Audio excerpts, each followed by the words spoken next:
बच्चों एक्सरसाइज 11.1 को आगे कंटिन्यू करते हैं। ठीक है, क्वेश्चन नंबर 12 को रीड करो। To warn ships for underwater rocks a lighthouse spreads a red color light over a sector of angle 80 degree to a distance of 16.5 kilometre. ठीक है, क्वेश्चन में बोला गया है एक लाइट हाउस है, ठीक है, जो कि शिप्स को चेतावनी देने के लिए, जो कि शिप्स को वार्न करने के लिए एक रेड कलर लाइट को स्प्रेड करेगा एक सेक्टर में जिसका एंगल कितना होगा 80 डिग्री। इतना समझ में आया। और ये जो रेड कलर लाइट है ये कहां तक जाएगी 16.5 किलोमीटर तक। देखना बच्चों, क्वेश्चन में बोला गया है ये एक लाइट हाउस है, इस लाइट हाउस से एक रेड कलर लाइट बाहर को निकलेगी टू वॉर्न शिप्स। इतना समझ में आया। Over a sector of angle 80 degree, तो यहां पे बच्चों मैं एक सेक्टर बनाता हूं और एंगल कितना लेता हूं 80 डिग्री। इतना समझ में आया। अब बच्चों इस लाइट हाउस से जो रेड कलर लाइट बाहर निकलेगी, जो रेड कलर लाइट बाहर निकलेगी वो कहां तक जाएगी 16.5 किलोमीटर तक। इतना समझ में आया, इतना समझ में आया। यानी कि इस सेक्टर की रेडियस क्या गिवन है 16.5 किलोमीटर। हमसे पूछा गया है find the area of the sea over which the ships are warned. हमको बताना है वो एरिया सी का जहां पे शिप को वॉर्न किया जाएगा या फिर जहां पे शिप को चेतावनी मिल जाएगी। इतना समझ में आया। It means we have to calculate area of this sector. इतना समझ में आया। तो बच्चों सीधे सीधे मैं लिखता हूं एरिया ऑफ सेक्टर या फिर मैं लिखता हूं एरिया ऑफ सी। सी का वो एरिया जहां पे ये लाइट हाउस शिप को वॉर्न कर देगा। सी का वो वाला एरिया, सी का वो वाला एरिया जहां पे ये लाइट हाउस शिप को वॉर्न कर देगा। सीधे सीधे बच्चों यहां पे फॉर्मूला लगेगा एरिया ऑफ सेक्टर का, एरिया ऑफ सेक्टर का, यानी कि theta upon 360 degree into pi r square.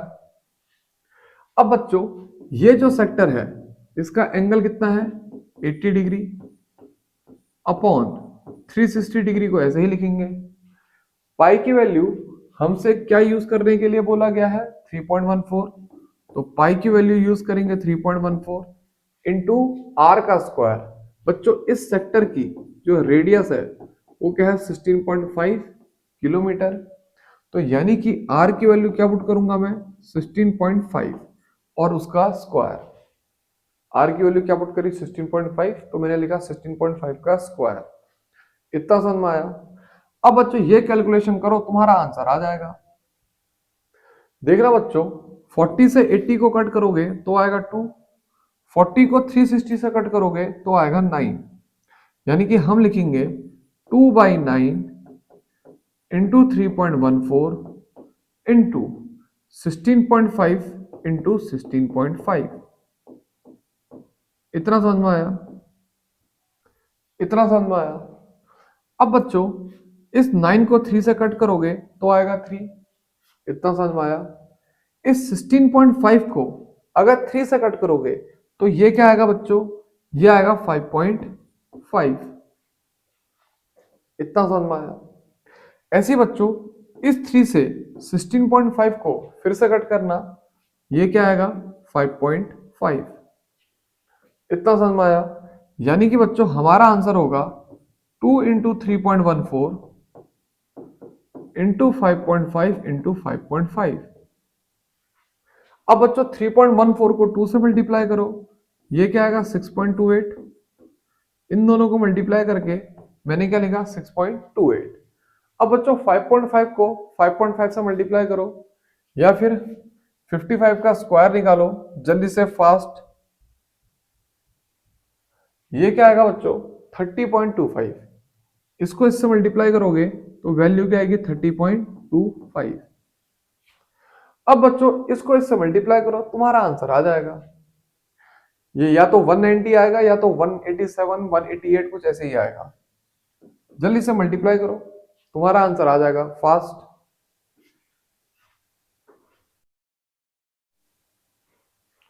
Solve कर लिया, शाबाश। बच्चों इसको मल्टीप्लाई करना, ये आएगा तुम्हारा आंसर अप्रॉक्स 190 के आसपास, ठीक है, 190 के आसपास आएगा। एक बार मैं इसको यूज कर लूं, ठीक है, सॉल्व करके देख लें।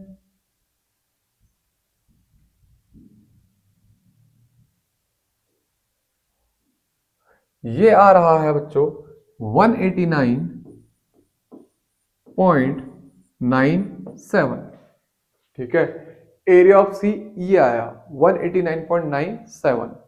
इसकी जो यूनिट होगी वो होगी बच्चों किलोमीटर स्क्वायर, ठीक है। यूनिट ध्यान देना, गलती से भी मीटर स्क्वायर लिखकर मत आना, ठीक है। यूनिट इसकी क्या होगी, किलोमीटर स्क्वायर, क्योंकि हमको रेडियस किस में गिवन है, किलोमीटर में। अब बच्चों क्वेश्चन को जल्दी से नोट कर लो, आंसर हमारा आ गया फास्ट। नोट कर लिया, शाबाश। अब करते हैं बच्चों क्वेश्चन नंबर 13। क्वेश्चन नंबर 13 को रीड करो। A round table cover has 6 equal designs as shown in figure. बच्चों ये एक राउंड टेबल है, इस राउंड टेबल के पास 6 इक्वल डिजाइंस है। एक डिजाइन ये है, एक डिजाइन ये है, एक डिजाइन ये है, एक डिजाइन ये है, एक डिजाइन ये है, एक डिजाइन ये है। तो इस राउंड टेबल के पास 6 इक्वल डिजाइंस हैं। इतना समझ में आ गया। हमसे बोला गया है if the radius of the cover is 28 centimetre. बच्चों इस सर्कल की जो रेडियस होगी वो क्या गिवन है, 28 सेंटीमीटर, ठीक है। हमसे बोला गया है find the cost of making the design at the rate of 0.35 rupees per centimetre square. इतना समझ में आया। हमसे कहा गया है ये डिजाइन का बनाने का रेट बताओ। अगर 0.35 पर सेंटीमीटर स्क्वायर रेट है, अगर 0.35 पर सेंटीमीटर स्क्वायर रेट है, तो ये डिजाइन को बनाने में कितना पैसा खर्च होगा ये हमको बताना है। इतना समझ में आया। तो सबसे पहले मैं क्या करूंगा बच्चों, मैं निकालूंगा area of design. Area of design, ये एरिया निकालूंगा डिजाइन का, ठीक है। तो बच्चों एक काम करते हैं, एरिया ऑफ डिजाइन निकालने के लिए, एरिया ऑफ डिजाइन को निकालने के लिए सबसे पहले मैं एक का एरिया निकालता हूं, ठीक है, यानी कि सिर्फ इसका एरिया निकालता हूं। फिर इसको मैं किससे मल्टीप्लाई कर दूंगा, 6 से, क्योंकि ऐसे टोटल कितने डिजाइन है, 6। इतना समझ में आया।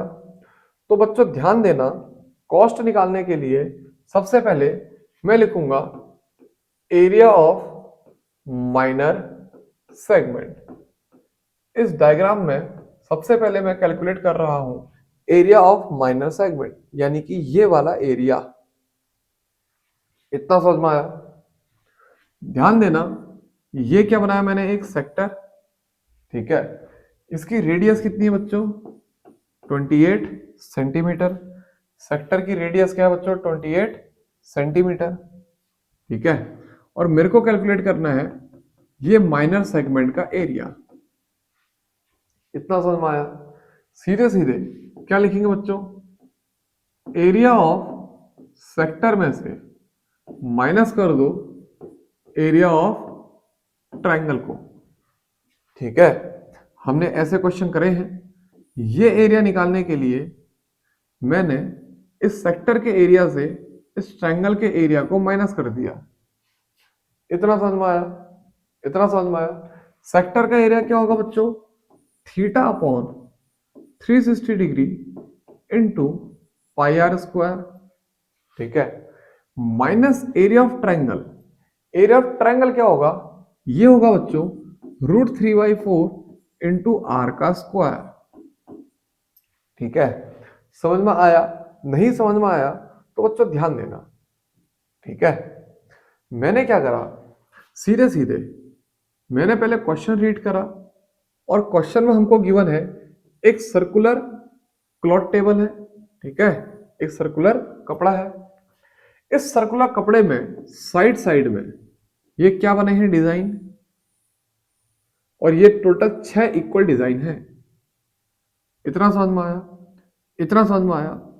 फिर बच्चों हमसे बोला गया है इस डिजाइन को बनाने में कितना पैसा लगेगा ये बताओ। तो मैं क्या कर रहा हूं, सबसे पहले ये एक सिंगल डिजाइन का एरिया निकाल रहा हूं, ये एक सिंगल डिजाइन का एरिया निकाल रहा हूं, यानी कि एरिया ऑफ माइनर सेगमेंट। इतना समझ में आया। फिर बच्चों ये जब सिंगल डिजाइन का एरिया आ जाएगा मैं इसको मल्टीप्लाई कर दूंगा टोटल 6 से, क्योंकि ऐसे टोटल कितने डिजाइन है 6, तो मेरे पास टोटल एरिया आ जाएगा। अब मेरे पास जब टोटल एरिया आ जाएगा तो उस एरिया को मैं इससे मल्टीप्लाई कर दूंगा, मेरा आंसर आ जाएगा। इतना समझ में आया, इतना समझ में आया। अब एरिया ऑफ माइनर सेगमेंट निकालने के लिए मैंने क्या करा, सबसे पहले ये सेक्टर का एरिया निकाला, फिर उसमें से ये ट्रायंगल के एरिया को माइनस करा। इतना समझ में आया। अब बच्चों एक बात बताना, ये जो सर्कुलर डायग्राम हमारे पास गिवन है और इसमें ये जो डिजाइन गिवन है, इसके अकॉर्डिंग इस सर्कल को मैं 6 भागों में बांट सकता हूं, नहीं बांट सकता? ठीक है, इस डायग्राम के अकॉर्डिंग इस सर्कल को मैंने 6 भागों में बांट दिया, 1 भाग, 2 भाग, 3 भाग, 4 भाग, 5 भाग और 6 भाग। समझ में आया? तो यानी कि ये बीच में जो एंगल है वो कितना है 360 डिग्री। इसको कितने भागों में बांटा गया है 6 भागों में बांटा गया है। इतना समझ में आया? तो बच्चों एक भाग का एंगल कितना होगा, ये जो एंगल है ये कितना होगा बच्चों, 360 डिग्री को 6 से डिवाइड कर दो तो कितना आएगा 60 डिग्री। यानी कि इस भाग का जो एंगल है वो कितना है 60 डिग्री, इस भाग का जो एंगल है वो कितना है 60 डिग्री। यानी कि सब बीच में कितना एंगल बना रहे हैं 60 डिग्री। इतना समझ में आया? अब बच्चों एक बात बताओ, अगर ये एंगल 60 डिग्री है, ये एंगल 60 डिग्री है, ठीक है, ध्यान देना, ये एंगल अगर 60 डिग्री है तो ये दो एंगल भी कितने होंगे 60 डिग्री ही। कैसे बच्चों, ये साइड और ये साइड क्या है सेम, ठीक है, तो ये एंगल और ये एंगल भी क्या होंगे सेम। मान लो ये एंगल x है तो ये भी क्या होगा x। अब बच्चों x प्लस 60 किसके बराबर होगा 180 डिग्री, यानी कि बच्चों 2x इक्वल टू 120 डिग्री। समझे? 180 में से 60 को माइनस कर दिया तो x की वैल्यू कितनी आ जाएगी 60 डिग्री। समझे ना? x plus 60 equal to 180 degree, यानी कि 2x equal to 180 minus 60 degree, यानी कि 2x इक्वल टू 120 डिग्री, यानी कि x equal to 120 degree upon 2 यानी कि 60 डिग्री। यानी कि ये एंगल भी 60 है और ये एंगल भी 60 है। इसका मतलब बच्चों ये जो ट्रायंगल है वो ट्रायंगल क्या बना इक्विलेटरल ट्रायंगल, और इक्विलेटरल ट्रायंगल का फॉर्मूला क्या होता है एरिया का √3/4 इंटू साइड का स्क्वायर। इतना समझ में आया? क्या ये पूरा तामझाम समझे? ये पूरा तामझाम समझे ना? शाबाश। अब बच्चों मैं क्या करूंगा, थीटा की वैल्यू यहां पे इस सेक्टर के अकॉर्डिंग क्या पुट कर दूंगा 60 डिग्री अपॉन में 360 डिग्री लिखा जाएगा। अब बच्चों इस क्वेश्चन में हमको बोला गया है सिर्फ √3 की वैल्यू 1.7 यूज करना। इसका मतलब मैं पाई की वैल्यू 22/7 यूज करूंगा। इतना समझ में आया? फिर बच्चों r का स्क्वायर यानी कि 28 का स्क्वायर यानी कि 28 इंटू 28, फिर माइनस √3/4, फिर बच्चों r का स्क्वायर यानी कि 28 इंटू 28। समझे ना? इस सेक्टर के एरिया में से इस ट्रायंगल के एरिया को माइनस करा। इतना समझ में आया? इतना समझ में आया? और ये जो ट्रायंगल है बीच में, इसकी साइड कितनी है? 28 सेंटीमीटर। अब बच्चों इसे कैलकुलेट करो। इसे जब तुम कैलकुलेट करोगे तो ध्यान देना बच्चों, ये 60 और 360 कितने टाइम्स जाएगा? 6 टाइम्स। और बच्चों ये 7 28 को कितने टाइम्स कट करेगा? 4 टाइम्स। इतना समझ में आया? यानी कि बच्चों 22 इंटू 28 इंटू 4/6, इतना समझ में आया? माइनस, अब बच्चों 28 को 4 से कट कर देना, ये कितना आएगा? 7। तो यहां पर लिखोगे बच्चों √3 इंटू 28 इंटू 7। अब बच्चों मैंने √3 की वैल्यू सीधे सीधे क्वेश्चन के अकॉर्डिंग क्या ले लेनी है? मैंने लेनी है 1.7। तो यानी कि √3 की वैल्यू मैं यहां पे डायरेक्ट क्या पुट करूंगा? 1.7। इतना समझ में आया? अब बच्चों ध्यान देना, इसको जो मैं कट करूंगा ये आएगा 2 टाइम्स। मैंने 2 से कट करा, ठीक है, और इसको 2 से कट करूंगा, ये कितना आएगा? 3 टाइम्स। इतना समझ में आया? अब बच्चों यहां पर से हमको कैलकुलेशन ही करनी पड़ेगी। अब कुछ भी कैंसिल नहीं हो रहा है। तो देखना बच्चों 22 इंटू 2 क्या लिखा जाएगा? 44 इंटू 28 अपॉन 3 माइनस बच्चों 1.7 इंटू 28 इंटू 7। कैलकुलेशन करो फास्ट, मैं देखता हूं किसकी कैलकुलेशन तेज है, जल्दी से।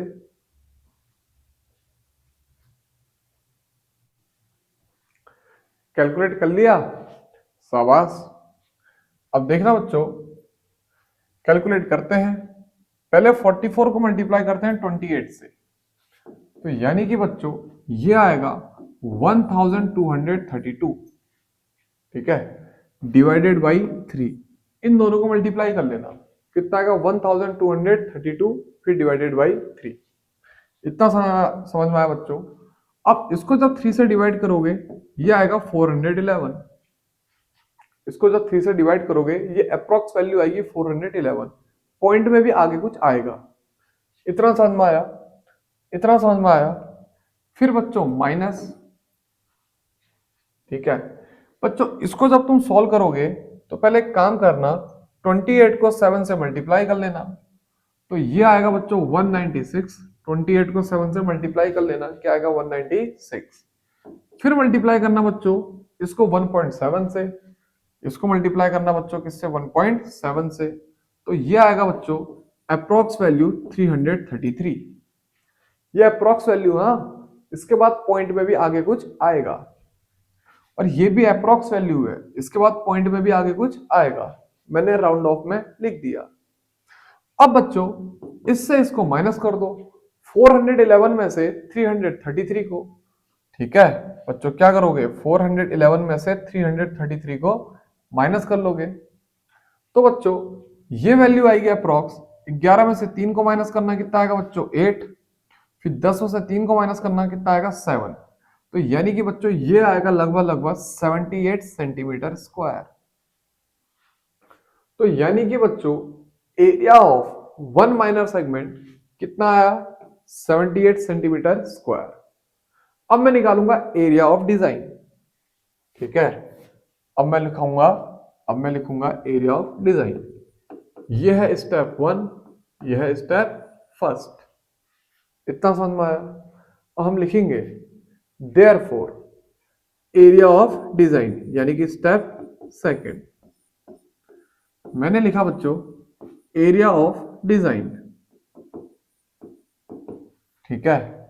ध्यान देना बच्चों, इस एक का एरिया कितना आया? 78। इसको मल्टीप्लाई करना पड़ेगा 6 से, क्योंकि टोटल 6 डिजाइन है, 1 2 3 4 5 6। इतना समझ में आया? तो लिखा जाएगा बच्चों 78 इंटू 6 सेंटीमीटर स्क्वायर। इतना समझ में आया? अब बच्चों step third, cost of design. Step third क्या होगा बच्चों? Cost of design. इस एरिया को हम मल्टीप्लाई कर देंगे 0.35 से। इस एरिया को हम मल्टीप्लाई कर देंगे 0.35 से। इतना समझ में आया? तो यानी कि बच्चों जो कॉस्ट ऑफ डिजाइन है वो होगा 78 इंटू 6 सेंटीमीटर स्क्वायर इंटू, सीधे सीधे बच्चों उस कॉस्ट से मल्टीप्लाई करो, यानी कि 0.35 rupees per centimetre square. 1 centimetre square का जो कॉस्ट है वो कितना है? 0.35। तो इतने सेंटीमीटर स्क्वायर का जो कॉस्ट होगा उसे निकालने के लिए दोनों को क्या कर देंगे? मल्टीप्लाई। तो बच्चों यहां पे हमारा आंसर आ गया। जल्दी से कैलकुलेट करो, जल्दी से, फास्ट।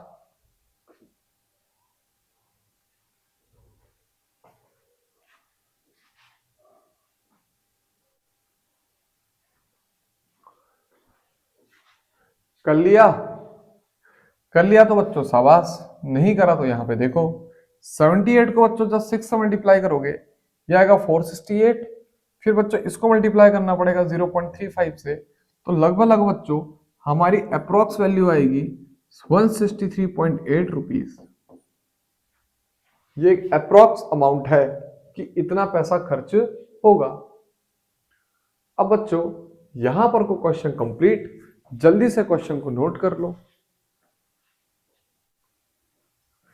नोट कर लिया? शाबाश। अब करते हैं बच्चों एक्सरसाइज का आखिरी सवाल, जो कि क्या है? एमसीक्यू। क्वेश्चन नंबर 14 को पढ़ो। Tick the correct answer in the following. हमसे बोला गया है area of a sector of angle p in degrees of a circle with radius r is. बच्चों हमें बताना है इनमें से कौन सा आंसर सही है। ठीक है, हमको कैलकुलेट करना है एरिया ऑफ सेक्टर जिसका एंगल कितना है?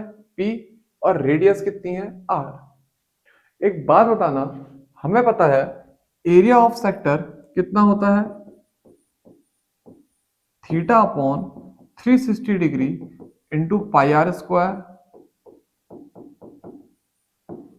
इतना समझ में आया? हमें एंगल क्या गिवन है? P, तो मैं लिखूंगा P upon 360 into pi r square. ठीक है, अब बच्चों ध्यान देना, अगर मैं यहाँ पे 2 से मल्टीप्लाई कर दूं और 2 से डिवाइड कर दूं तो क्या कोई फर्क पड़ेगा? कोई फर्क नहीं पड़ेगा। यानी कि 2p upon 2 into 360 into pi r square. 2p को बच्चों ऐसे ही लिखते हैं और इसे लिख देते हैं 720। इसे मल्टीप्लाई करके क्या लिख देते हैं? 720। फिर बाद में पाई आर स्क्वायर। बच्चों ध्यान दो, इसमें और इसमें क्या कोई अंतर है? नहीं। ठीक है, P यहां भी है, P यहां भी है, बस उस 2 को पीछे लिखा गया है। यानी कि ऐसे लिखा गया है P into 2 pi r square upon 720। इतना समझ में आया? इतना समझ में आया? यानी कि 14th का होगा आंसर डी। और यहां पे हमारी एक्सरसाइज कंप्लीट।